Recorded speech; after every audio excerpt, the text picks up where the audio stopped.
Well, if you've watched a couple of my videos, you probably know I'm not really the most patient person in the world.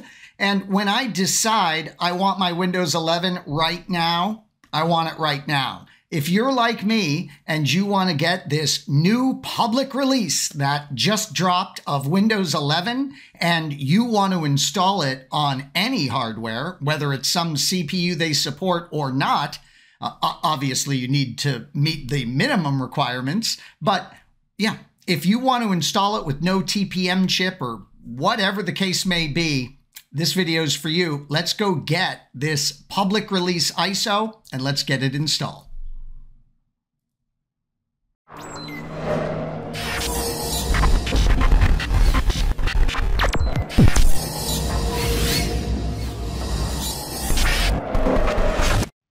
So step one with the final release of Windows 11 is we need to get the ISO. So notice I'm going to go ahead and launch a web browser, and I am going to navigate to none other than Microsoft.com. So I'm heading to Microsoft, and what I'm going to do is, I'm so paranoid about this, I actually had this issue a moment ago where on the download page for Windows 11, it refused to sign me in properly. It was some weird little bug with that page or something. So notice as a first step here, when I get to Microsoft, I'm going to sign in right on the main Microsoft page, and that's going to make sure that I don't have a problem on the Windows 11 download page. All right, great. So I am signed in now properly to Microsoft, and that's just your free Microsoft.com account, by the way, nothing special there. And I am now going to do a search of the Microsoft site for software downloads. Yeah, not a lot of people even really know this exists. And notice it's the software download kind of central on Microsoft.com. And look at this, our versions of Windows right there, front and center. We're interested in Windows 11. And notice there's an installation assistant. No, thank you. We are going to go right to the ISO. And we're going to the ISO, of course, because, you know, you're so skilled. You're going to be doing a clean install with the ISO or doing an upgrade even with the ISO. So I'm going to download Windows 11 here, and it's going to say, choose my language. That is English, and I'm going to confirm. And then here's the button for the 64-bit download. So that's how simple it's going to be to get this latest, greatest public version of Windows 11 right now, the ISO that we need.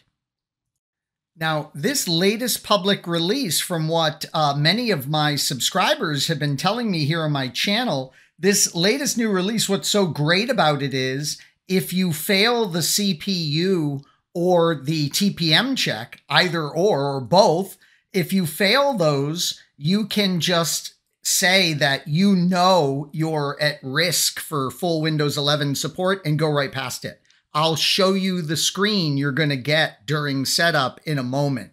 But just in case that doesn't work, if you go to your Registry Editor, notice I'm in Windows 11 already as I'm recording this, but that's okay. This would be the same on Windows 10. You go into the Registry Editor. Oh, by the way, how you can get there is just search for Reg, and it will be one of the options that comes up. Reg Edit is another way to get it, obviously. So you're going to pull up the Registry Editor, and what Microsoft is telling us is that under HKey Local Machine and then System, there is the Setup location.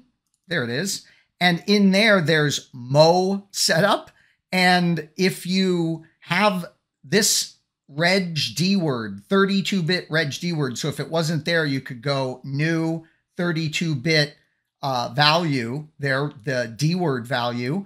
And notice you would name it very precisely, allow upgrades with unsupported TPM or CPU, and set the value to 1. So this is what it's going to look like when set properly. And Microsoft is telling us that if this is in your registry in this location, you get to install it as well. I don't think you have to worry about this though now. I wouldn't do this on my first try because I don't think you have to worry about it.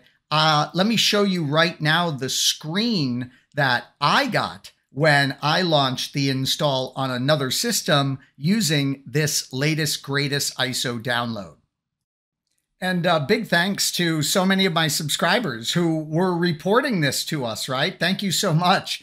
Yeah, they got a hold of this ISO long before I did. About 24 hours ago, many of them did. And they alerted us on the channel here that, yeah, guess what, everybody? Don't worry about it. When you're installing on one of these systems that does not meet the requirements, notice we're going to be able to accept and move right past it. So this is great news, and I am so thrilled that for those of us that want to launch headlong into Windows 11 as early as possible, we're now able to do it on any of our current Windows hardware, as long as we meet those minimum requirements of, disk space and RAM and all that stuff. But there haven't been massive changes from Windows 10 in that regard. Thanks so much for watching.